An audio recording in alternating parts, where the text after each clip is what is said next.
So at about 1 or 2 in the morning, there was a vehicle that was stopped, and there were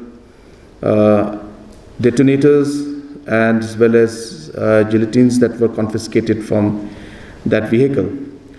And the person who was in the vehicle was also arrested immediately.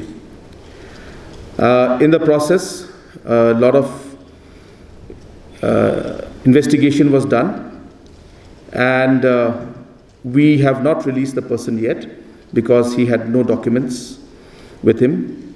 But our initial reports and inputs and the findings are that there is no threat to law and order, that these particular detonators and gelatines were more related to a stone quarry in certain part of the state.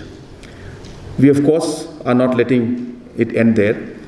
More investigation is on, and the person concerned is still in police custody.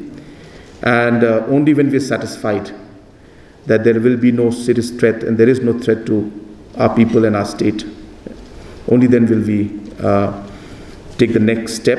But obviously, since the person was moving this without any proper documents, necessary case will be filed and action will be taken as per law.